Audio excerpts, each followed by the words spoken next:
Welcome home. We are WNST, AM 1570, Taos, Baltimore. We are Baltimore Positive. I've moved on from Calvin and George. I get abused when I have Calvin on the show. You know, I bring him in. It's the abuse that I love so much from being my 7th grade music teacher. He did not get a winning candy cane cash ticket. They do smell like peppermint sticks, though. It's pretty good. He was trying to win $30,000. We have him here at Costas Inn. We are in Dundalk. Mr. Costas is staring at me right here off the camera. John Maroon is with me.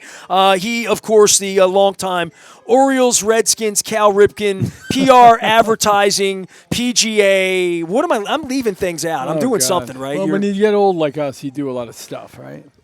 We got a side hustle. And we put all of our side hustles together, and I call it Baltimore Positive. You have a career. This is my side hustle. Yeah. How are you? What's going good, on, man? I think the last time I saw you was BMW. The last time you were on the show, I think, was at Amici's Christmas time. I think that's a year ago this week. Yeah, I think that's right. Appreciate you coming out and having an eggnog and a a beer with me. And any reason to get to the Costas Inn and see Nestor is well, great this for me. You come at this honest because every time I've ever brought up Costas, you have a relationship here too, and you ain't even from around here, and I'm you're not. good with the Dundalk people. You know, man. So a gentleman who worked with Cal Ripken for years named Glenn Vallis. Glenn's stepdaughter is my webmaster, Jessica. Yeah, Jessica. Jessica runs Baltimore Positive. It all ties together. Jessica did the show with me in the other right? room here last year. So all right. Glenn turned me on. Glenn went to high The school late, with great the boys. The Glenn. late great Glenn Vallis turned me on to introduced me Glenn to the knew what boys. was up. He went to high school with those guys. Loch Raven. Loch Raven. And then next thing you know, we're here, and Pete and Nick and Christine, it can't be lovelier. And every year now, Carolyn and I and a bunch of friends come here on my birthday. Every year there's a tradition. Pete gets a text. We get the whales. It's go time. Best. Your wife's up at the bar. She knows her way around Dundalk right. here. I mean, she knows Costas. That's it. She does. Well, and I'm going to out you here as this isn't even a PR hit. This because you know I keep it real. When I think you saw me with Pete at some point in the last 10 years, and you said something to me. You're like, "Is there a nicer person than Pete Triantafillos? Are there nicer people than this family?" No.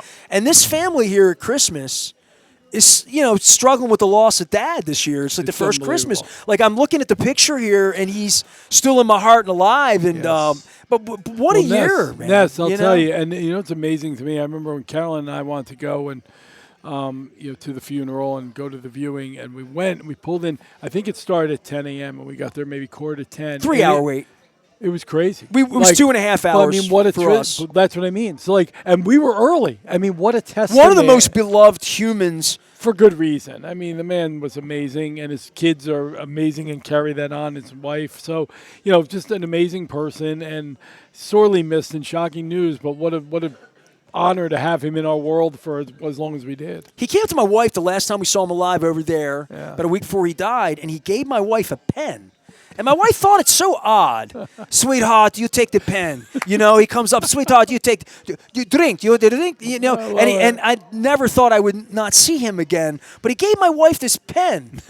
And my wife's like, that's odd. It's and like the most cherished thing in your house. The morning he died, she found the pen. And she's like, oh my God! It was like a sign, something. But Mr. Costas, they've been my sponsors all of the century. My thanks to them for everybody out there. John's been a part of a lot of things we've done here over 30 years, going back to I think the day we met. Yeah. I think I remember writing you letters when you worked for the Cleveland Indians, trying to get better agate type when I was at the Baltimore Sun in like 1989 or 90 or 91 or whatever. But John's been in Baltimore 30 years. We were a younger man's clothes. But you never left. Yeah. You never left Baltimore, and I guess the relationship with Cal was a little bit of glue for you. It was. But you went and worked in the NFL. You worked, and you had been a little bit of a New York, Cleveland. Yeah. What made this so settling for you? I wish I could really answer that, Ness. I don't know. When we first moved here, I didn't know how long we would be here. I didn't know 30 years ago we'd still be here. We had no idea. But there's something very connective about this community. And I think the thing I always admired about Baltimore is you had to earn your way in. Like when I first came here, it wasn't like you wouldn't feel welcome. You felt welcome, but they were also like, okay, you're not really one of us yet until you prove that you're legit and you're real and you eat crabs. Or are you and staying? Are you trying to get to New York? Are you trying to get to a bigger market? Yeah, that's right. That's the thought process. Is this a stop on your way to the next place? Or and is this honestly, home, at that time, I didn't really know what it was. But, quickly you fall in love with a place and you build a home and you make great lifelong friends. And, it's a beautiful place, and we're honored to be part of the community. The land of pleasant living. John Maroon is our guest. We're at Costas. Yes. It's all brought to you by the Maryland Lottery, as well as a former client of yours, GBMC, helped save my life a couple weeks ago. I'm actually having breakfast with Greg Schaefer tomorrow to talk AI. I was going to talk a little AI with you as well, especially being in the communication space and where we are in the agency space and jobs and employers and all that stuff. Yeah, I mean, I've been saying for years to people, PSA number, colonoscopy, get checked, boobies. I do all the awarenesses of all the awarenesses. For sure. Well, I haven't been to a doctor's appointment in like 15 years. And you weren't practicing what you preach. And everybody was beating on me about the colonoscopy. And I really think Christina Wales from GBMC, we did a deal together. But I said to her 2 days ago, I talked to her, I'm like, you may have saved my life because I don't know that I would have gone. My wife, if she were here, she would absolutely say you would have never have gone.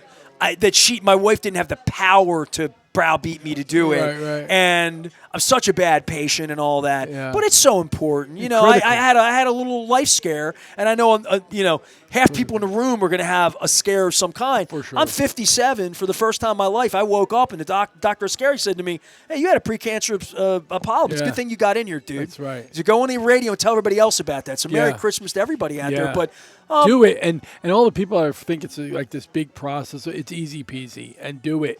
Do it. The stuff doesn't taste nearly as bad as I thought it was going to taste. Everybody with you. Thought it was going to be like. I agree with that. I thought it was going to be chalky, and it was more like a strawberry banana energy drink. Well, it really wasn't all that awful. You hear the horror stories, and you're like, oh, all right, this ain't that bad. And then you wake up. I mean, we're in a restaurant. I don't want to talk about it too much, but you know what I'm saying. Yes. I mean, on behalf of the Trion T-Flows family. Yes. So the AI thing, I want to talk to you about it because it's hot for me and topical for me. And you're kind of sort of my age, and we're kind of sort of contemporaries. We kind of sort of swim in the same places of information, communication, writing, for sure. Outbounding, relationships, all of these things. We're always trying to communicate specifically different, not sending one email to everybody. We're trying to be personal in whatever business. It's what we're taught to be in PR and communications.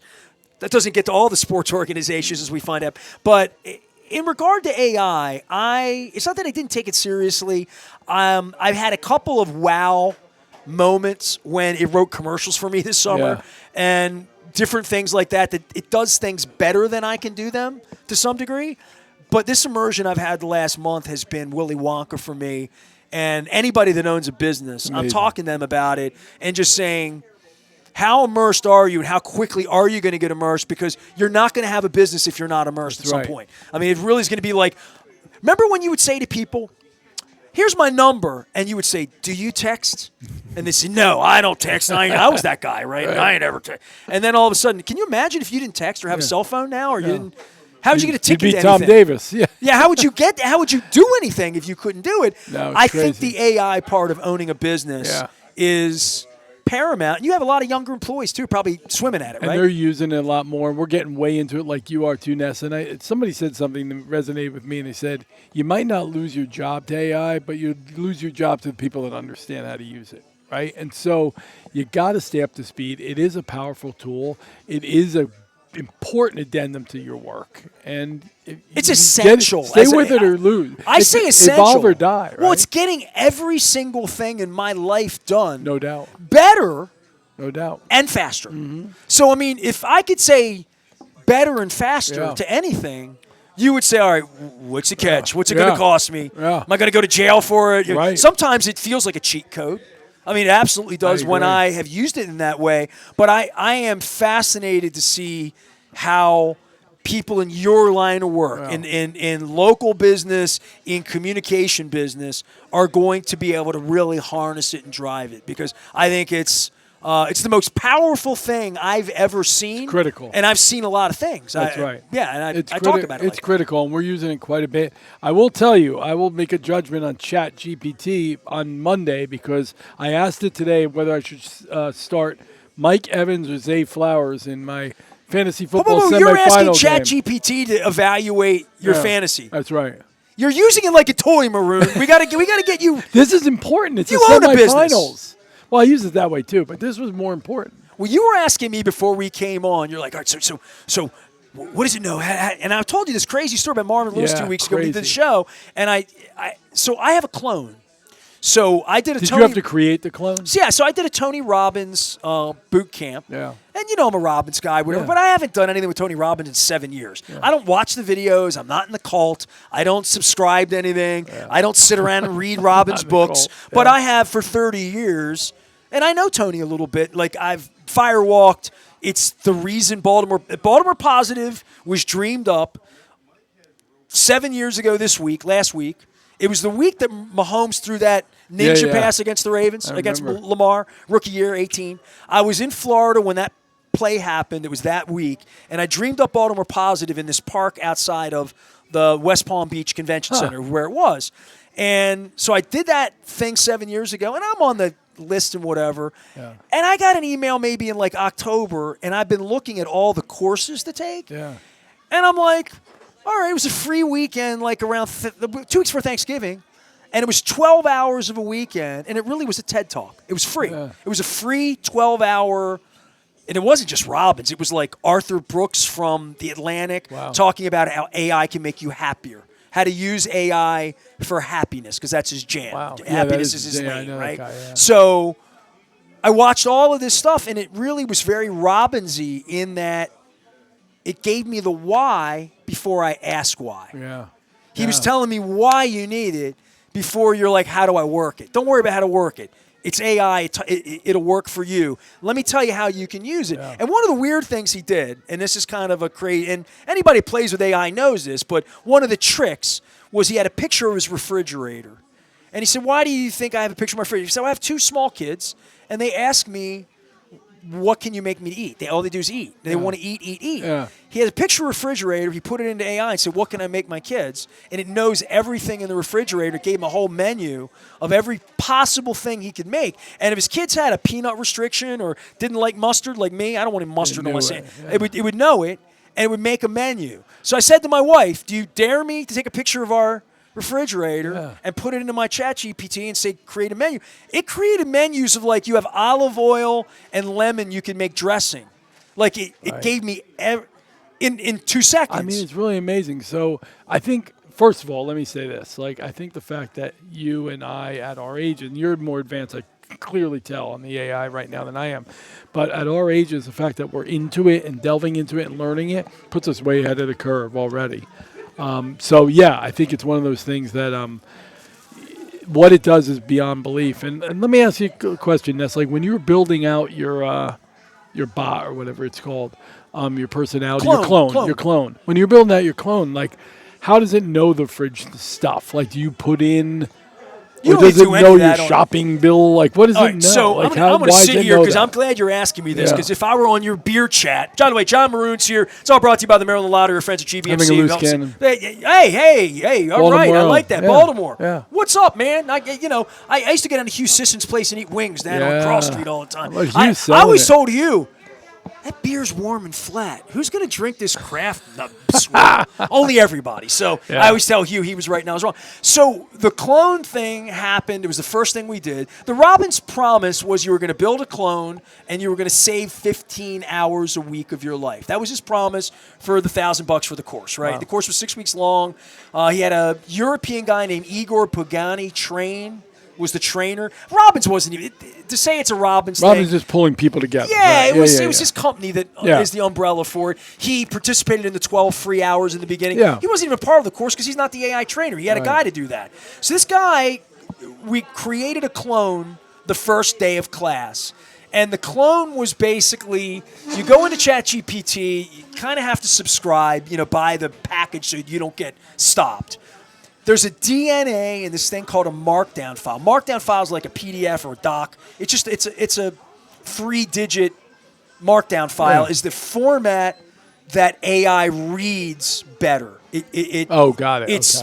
It cleans the format for AI to read it better. So this was what are you trying to accomplish was what I put into my clone. Here's where it gets sticky for me, and probably for you as a public figure. You've been a public figure for 30 years as a PR director. You are all over the internet. You have a blog. You have a website. You have a company. You have a LinkedIn. You have a Facebook. You have a huge history. So it has lots of places to find me, right? Like, So if I were to put into my clone right now, given our friendship and you've done my show, write about my relationship with John Maroon, it would know a lot because it knows a lot about you, maybe more about Marvin Lewis or Brian Billick or Lamar Jackson, bigger public profiles, right? But my profile is enormous on the internet because everything I've ever done has been intentionally put on the internet by me. I was an early internet adopter. All of my YouTube interviews from Super Bowls 20 years ago are up. Everything you and I have everything Cal Ripken and I have ever done is up, and you're associated to that. So my clone had a particular power that only I know about because I'm me. I don't know what yours would know about you. But the minute I put in who I was and what I didn't need much more than that other than the verification that it didn't understand Baltimore Positive's association with me until I told it. Got it. So part of my clone was to put up what I'm going to use AI for, my business. It knew everything about my business. The minute I said who I was, it knew everything about my life story. And then I wanted to make the clone stronger. So I'm like, all right, I need a bio of myself. So I'm like, I made that documentary 2 years ago with Greg Landry. I put it in there, and it didn't like it because it wasn't in the format. So when you do a clone, you need to do it in a markdown.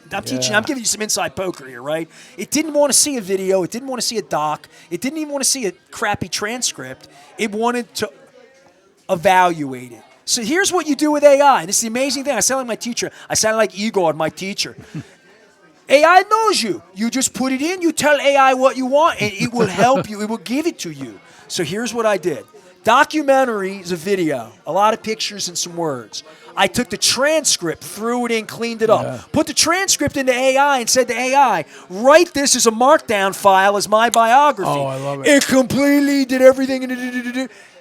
And that's my second part of the clone. Then the third part of the clone for me was, so I had life story, my business, and the other part was like, all right, what would I want to put in? My media kit. I wanted to put my media kit. My media kit's a PDF of a PowerPoint of whatever.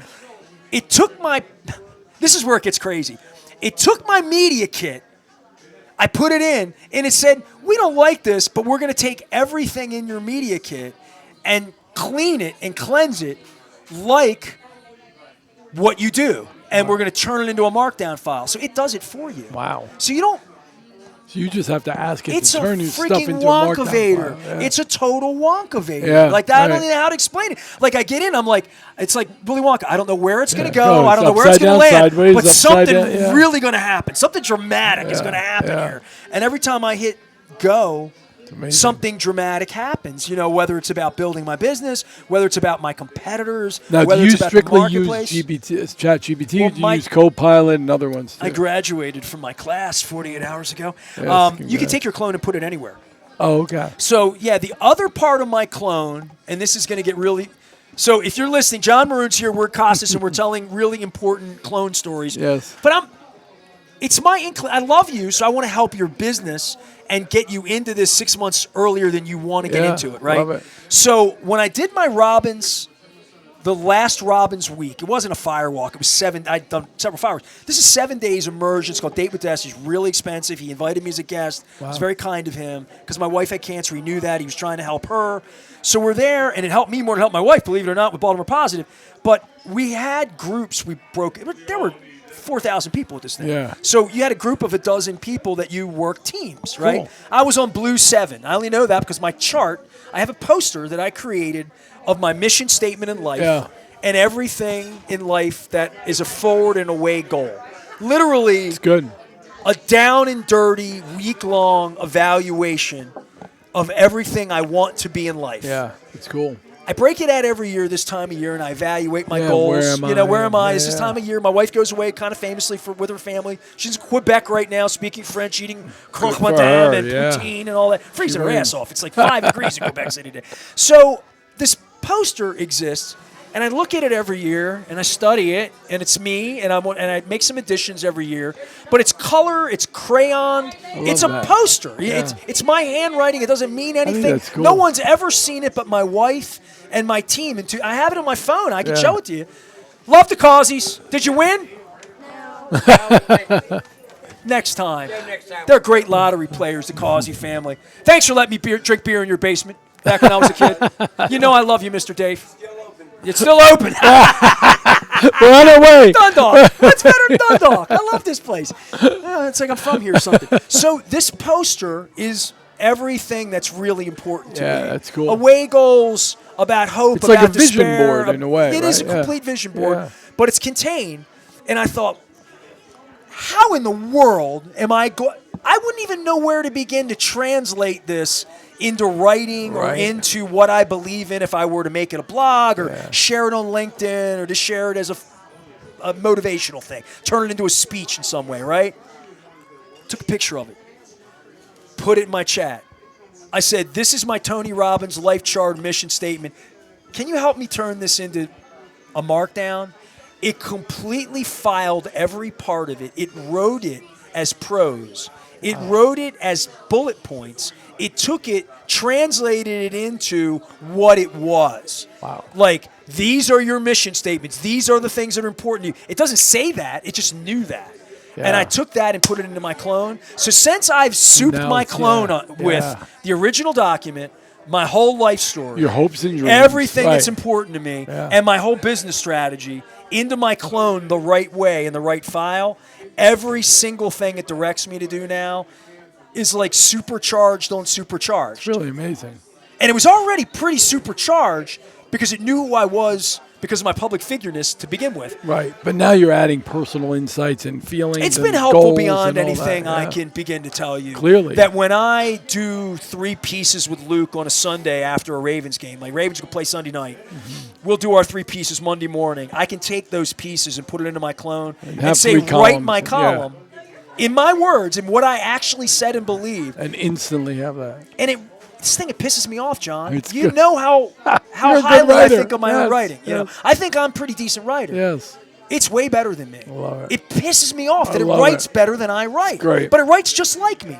You would never know if I told Max Weiss, and Max is like, now you know you have an ethical. I said, it's my words. It's what I said on the radio today. Right, It's just that's regurgitated in a way that I don't have to take 6 hours to write a column. I think that's a really good clarifying point because I think there is that concern, like, oh, is it really you? And no, it literally is me. He's pulling it down. I'm from blowing him. Luke's mind Yeah. because it will write a column for Luke too. You know, it's because cool Luke does too, more 'cause talking Luke, than I do. But Luke's a kid, and you're still blowing his mind, right? He's 42. Well, in my world, that's young.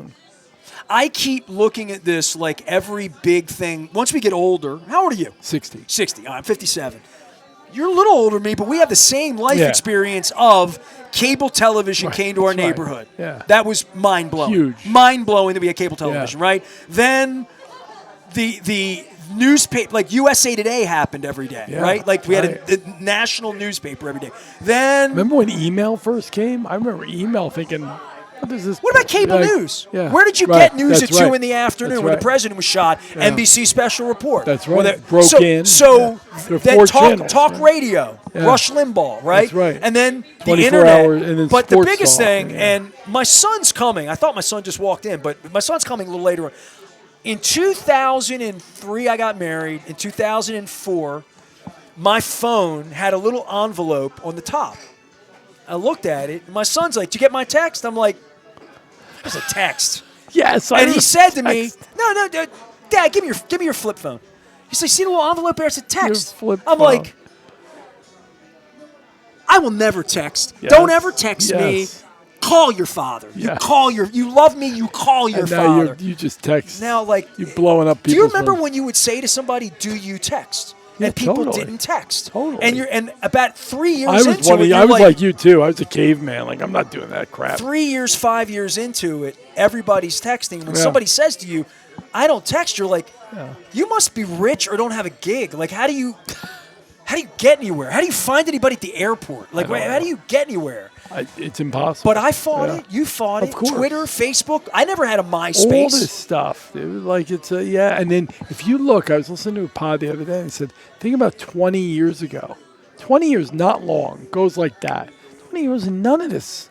We didn't have LinkedIn, these. None Facebook. Of this shit. Nobody had these 20 years ago. Russians controlling our mind. Getting criminals elected. John Maroon is here. We're in Costas. We're having. I've always wanted to come on your beer thing, and you're drinking beer, and I'm drinking water because I'm the sober You're a one here. Professional. You're supposed to be a professional. I've been sponsored by Bud Miller, Coors. I've been Yingling. They've all sponsored me. So. You've built a great. Nestor, I want to say you never brag on yourself. I was like, we met 30 years ago. You've been through a few different iterations of your business. The thing I always admired about you is your ability to evolve. And you talk about AI now, but I also remember when you had NST, just the radio station, and then your evolution into the web and your evolution into social. Do you know how hard it was for me in the basement to try to explain? No, listen, I'm not bagging on Rob Long or Bob. They all work for me. But in 2005, 6, 7, when I created WNST.net and I brought 20 people into the basement who all worked for me, all younger than me for the most part, and I said to all of them, you don't understand. I've been out trying to sell this. Nobody thinks anyone listens to us because there's this mafia called Arbitron that says you're a zero, I'm a zero, we're a zero. That's exactly Then what did you do? The minute we had NST, the minute we went to NST.net, tens of thousands of people were hitting our website. I remember still had 8,000 people on my text service. I remember going to the house back in the day. It was awesome. We had a buffet in the basement. Had PR guys. But I will tell you, like, just the fact that you were ahead of that curve is kudos to you because you're right. It was at that point in time when there was a watchdog that was mandating whether you're valuable or not, and then the internet said enough of that shit. Well, I love how the fan now has Haney's got sunglasses on, and they're shooting all this stuff in the video. They've moved to video, and I was doing video 18 years ago. I was doing video so much I pissed Kevin Byrne off holding my camera out at press conferences. He's like, "Why do you have a Canon camera?" And I'm like, "There's a thing called YouTube." Kevin's like, "I don't know anything about that." I'm like, Canon "Well, one day you're going to lose your job. We're all going to lose our jobs. These whippersnappers that are creating reality television out at the castle." I mean, what sports teams do. The world has changed, man. You and I have had once. I remember our Drug City conversation 3 years ago about reality TV. Right when I first lost my press pass. Last year we had a chat at Amici's about it. That's what team websites are now, right? Team websites are a 24-hour PR reality TV spin from whether it's contracts being signed, whether it's film in the back rooms. And the content creation capabilities changed everything. I do find it interesting. One thing, and I know you know this, I learned about AI. All these AI tools are pulling down now. They're pulling a lot more of their information from earned media. So like places like WST.net, Be More Positive, and the Baltimore Sun and the New York Times, and that's actually carrying a lot more results when you put stuff into chat and Copilot than anything else. I pulled a stat today. So it rejuvenates the need for media. Trust, authenticity, and trust. Everything that when my clone compliments me and the 23 million ads we've served on the website this year. Pretty cool. The clout and the numbers that AI has been able to put. I've had 3.4 million people on my Facebook page the last 90 days. How about that? The last 90 days. So, but the video part of the AI experience is different because video now scrolls, and we put this up, it'll have a transcript. That's something that, like, when I was doing radio 20 years ago and I moved to have an audio vault, I was trying to get, what was that transcription program? Dragon? Yeah, I remember. Dragon was a voice, and it was just lousy. Yeah. And every guest that would come on the radio station, especially if you have like Phil Jackman on with a weird accent or whatever, it would not pick up accents. It probably could have been trained to know the voices of my hosts, but in the modern era, how far that technology has come to, I'll give you a little piece. My clone, the first thing my clone wanted from me when it found out who I was my voice. it said, give us a sample of your voice. I was going to give it like my Peter Principles reading of a book, so it had my real voice, plus my radio gig that I do and all this, plus when I read my columnists, I read it as more Paul Harvey. So I have different voices in the way I speak to people. What it wants to do is it wants to make all my commercials for me. Oh, wow. Just take the script and my voice, put my voice on. So basically, it's trying to cut time out. It's trying to say, if we have your voice, dude, we can cut the commercial for you, and you don't have to. Cutting commercials will take me long, but for some people it's arduous. Writing for some people is all day, all night. Right. It's always offering to help, and I guess if there's nothing else I could say, it's a good way to phrase it. With the AI thing for me that I didn't understand, I was like you, help my fantasy team. What neat. When I got showed ChatGPT the first time a year and a half ago, Mike Rosenfeld, who I'm sure you know too from Web Connection, he showed it to me on the show, like as part of our Zoom.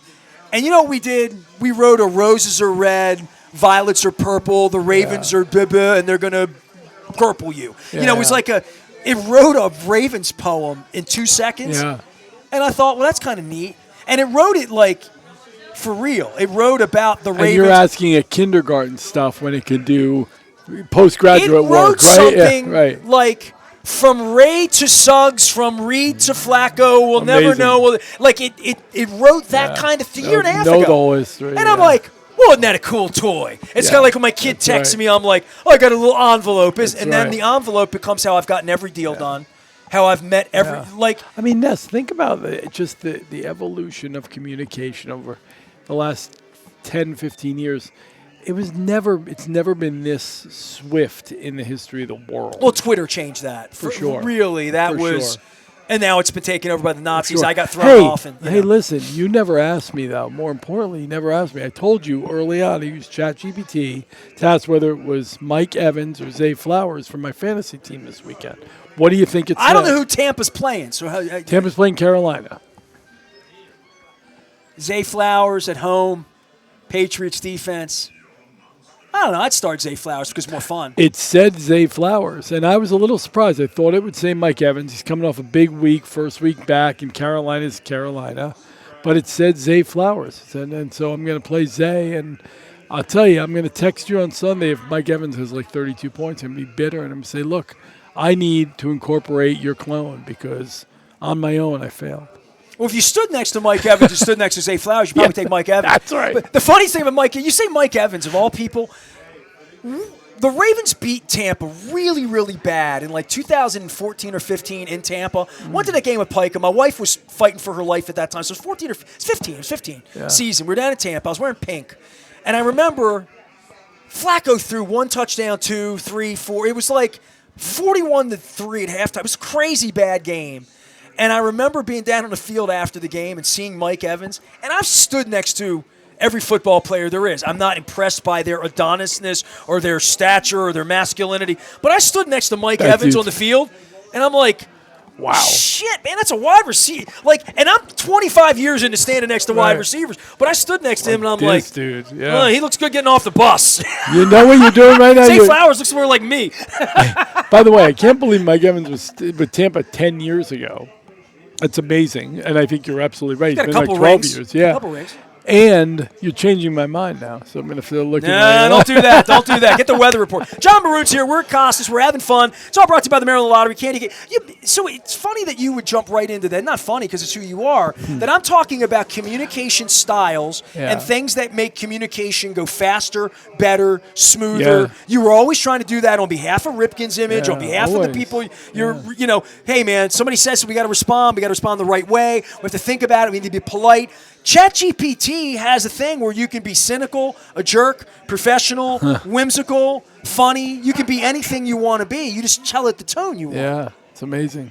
From a communication standpoint, it's Willy Wonka. I just keep saying that to anybody in our space. No, and that's why I wasted a half an hour talking to you about it, because I think you can use it the most. And the colonoscopy that everybody needs. Yes. But I think anybody out there can use it. Anybody out there can use it if you haven't been using it. And I think it's still a little scary to a lot of people. That's what I'm finding out. So I'm 6 weeks into this. I created my clone November 13th. Crazy. On November 18th, I put my first piece of my clone in, and the first question I ask is, what do you know about me that I don't know about myself? What did it say? It wrote 8 pages about me being an innovator, that my special sauce is storytelling and people and trust and authenticity.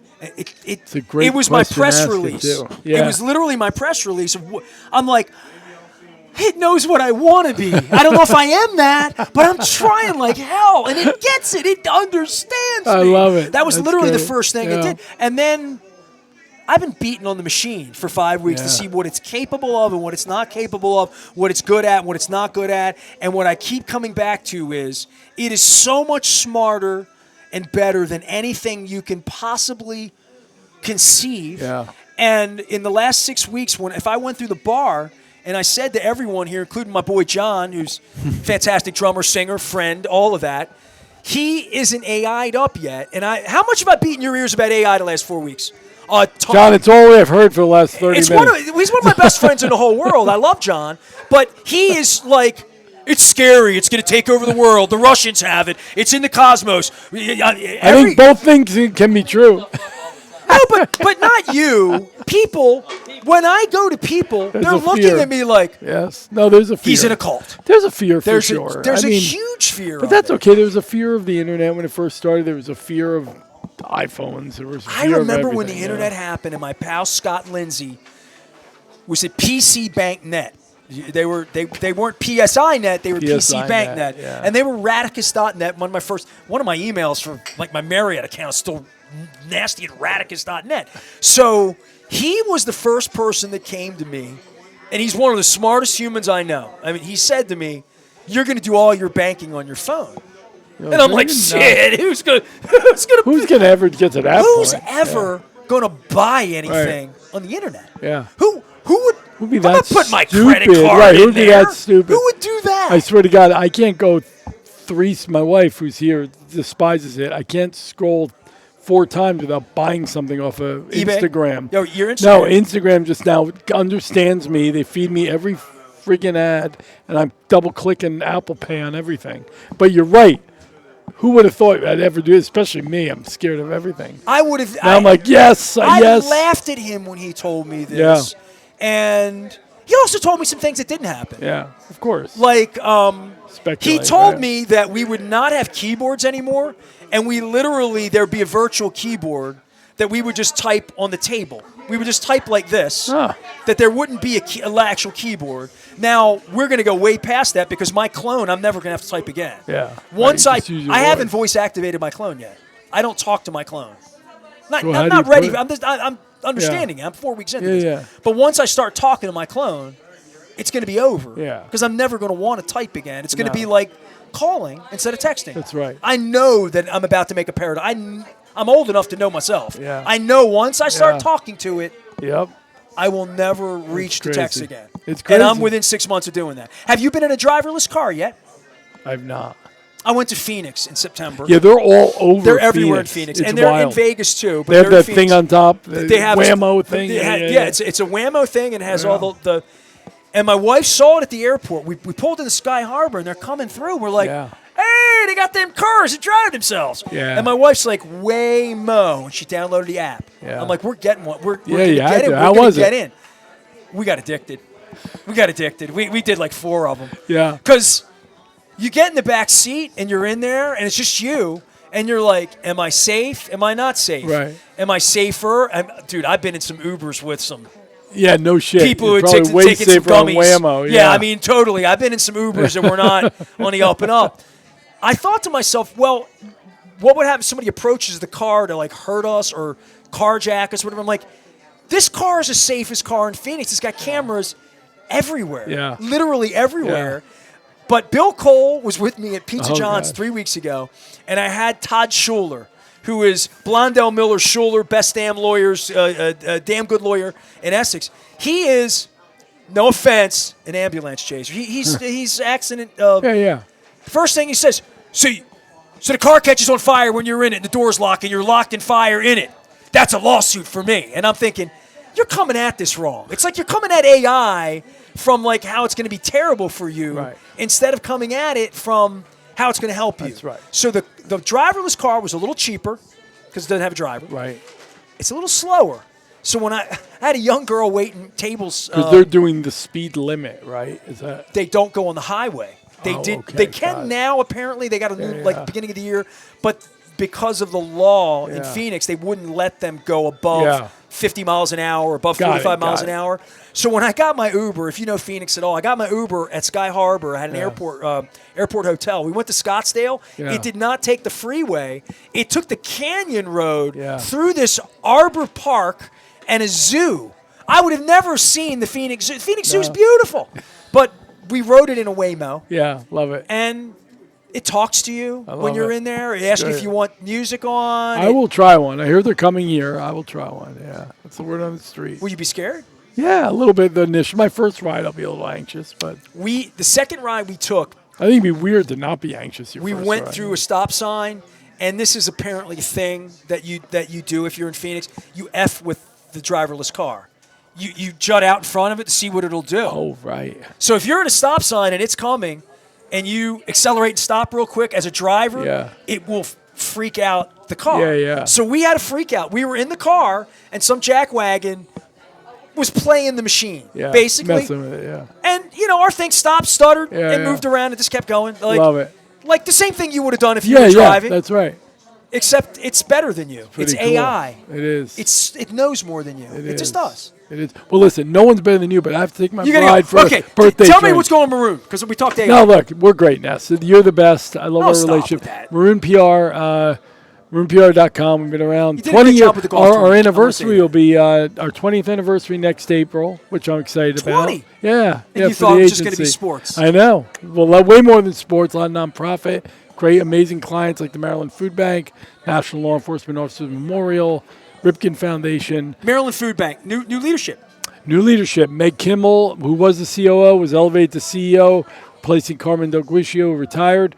She's a dynamic woman, taking it to new heights. I got to get her on. Critical work. She would love to be on with you, and one of my favorite human beings. I would say this is on behalf of Maryland Food Bank. Everybody's giving stuff right now, coats, food, money, all that stuff. I do Cup of Super Bowl first week of February. We're doing it again. Awesome. That is the week where, the food pantries dry up. Yes. Gets cold That's out. right. I just want people forget. thinking about this, especially with what the government's trying to do to Yeah. your health care, to food, to SNAP, to all of that SNAP, yeah, stuff. it's an issue. Let's keep everybody, I have a little bit too much food in my refrigerator right now. My wife's out of town. I want everybody to have enough food to get through and enough love to make it through the holidays. Love you, John. Maryland Food Appreciate Bank's you, man. critical. Thank you for the plug on that, and great seeing you. Ness. Happy Christmas. He'll come back next year. He'll say, that AI thing, it's like a Wonkavator. I have a whole other arm on my Maroon. I of retired. AI. I retired, Nestor, because All right, we got to figure out where we're going to retire to. John Maroon is here. We're going to retire to Cleveland, go back work for the Guardians. We're here at Costas. We're doing things.